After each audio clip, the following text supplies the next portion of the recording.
What's up, Mass Effect fans? Peace and Grease here, and I want to talk briefly today about the next Mass Effect game. Specifically, I want to talk about the next potential protagonist and antagonist of the next Mass Effect game.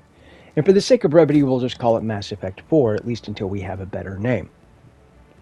So I want to answer the second question first, and that is the antagonist. I guess in this regard, it's good news because there are a lot of potential villains in the Mass Effect universe. Whether that is going to be Leviathan resurfacing, the Prothean uprising, or even if it was some weird offshoot of the Reapers that had separated from the main force. And there are countless other potential villains for the next game.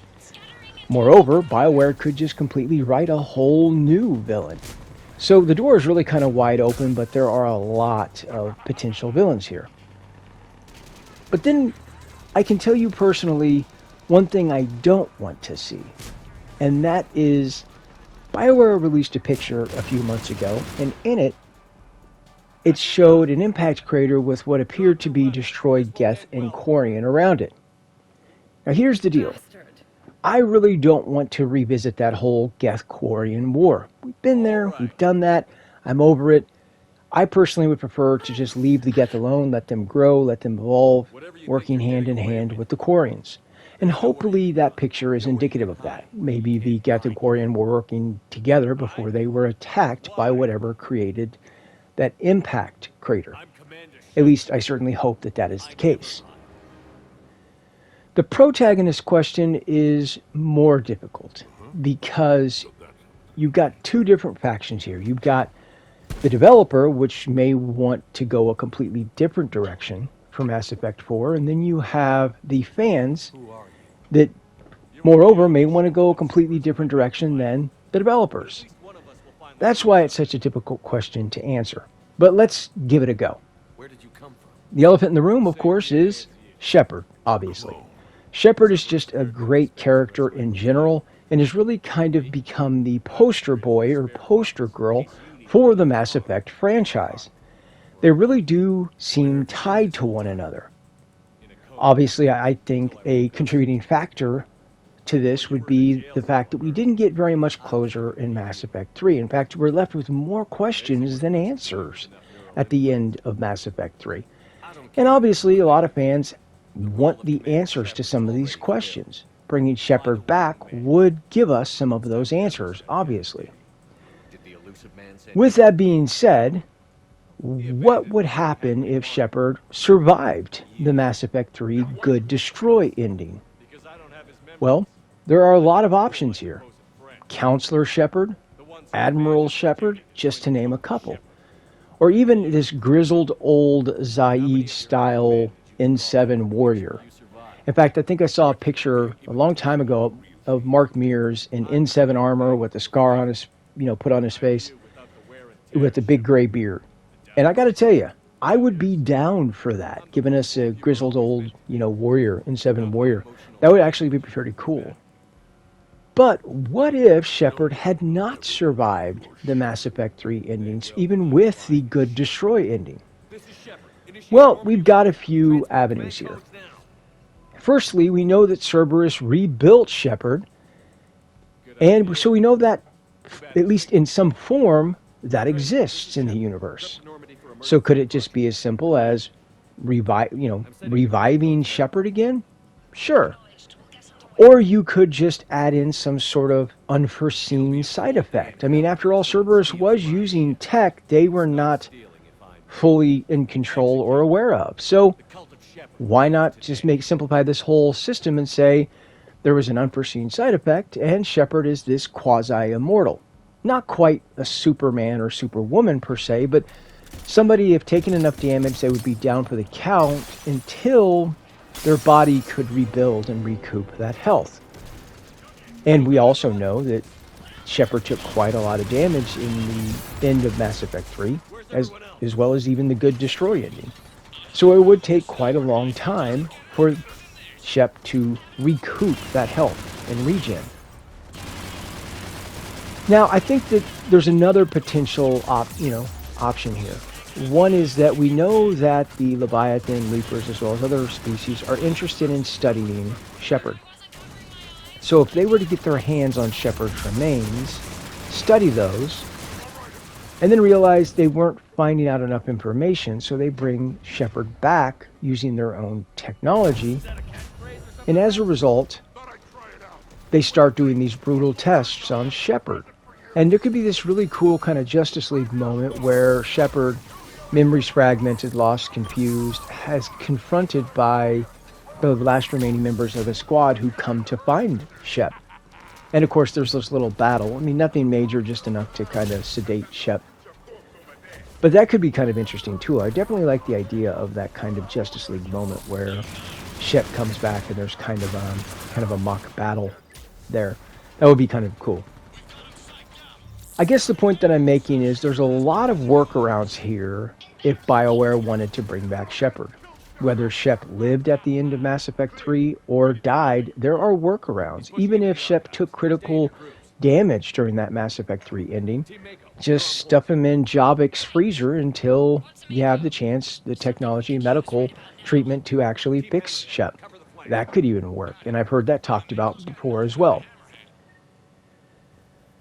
Well, what if, hypothetically, BioWare did not want to use Shepard as the protagonist? And I think that this is an important question. What if they didn't want to? Well, it's their game, obviously. They can do what they want to do. But I think the first thing that BioWare would have to recognize is that, number one, they're setting themselves off at a very big disadvantage because there's a lot of fans that want Shep back. And you're going to disappoint those fans. Furthermore, you're going to have to accept that, and you're going to have to try to work around it. You can't dismiss it, you can't ignore it, and you can't try and rationalize it. This is just the simple reality that you have to accept. So that's the first thing. You're going to have to accept that. The second is you're going to have to do some sort of,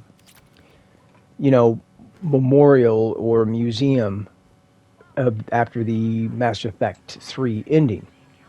And I think that could be actually a really good moment where a lot of Shepard's squad mates and friends on the Normandy, there's actually video footage of them talking about Shep, talking about that Reaper War. That could be really kind of interesting. If you look at old war footage, you see a lot of the veterans talking about the events and particular soldiers. And I think that could actually be really touching to do it that way.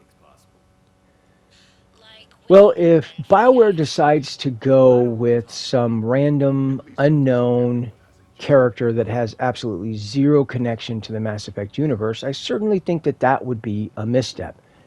They've done it before with Ryder in Mass Effect Andromeda. And while Mass Effect Andromeda wasn't as bad of a game as some people out there portrayed, I definitely think one of the contributing factors to a lot of fans not being able to connect with it is that protagonist, Ryder. Ryder was an unknown. Ryder had no connection in any way, shape, or form to the Mass Effect world that we were used to. And because of that, it always kind of felt like Ryder was a placeholder. And that's a real kind of problem. So I certainly think that, yes, that would be a misstep for them to go that route. Well, who else could be a potential protagonist? And the obvious one is, of course, Shepard's child. Now, this is an interesting idea, and I think to some extent I think there could be a really cool story arc in there for that character, but obviously there are quite a few problems, which we'll get to here in a moment. But in my head, the story arc that I'm hearing is something similar to a character, a child, growing up without that parent, but always hearing and seeing that parent, seeing them on news, seeing people write books, seeing pictures, seeing memorials or museums, people approaching them and telling them about it, but actually never having that parent there.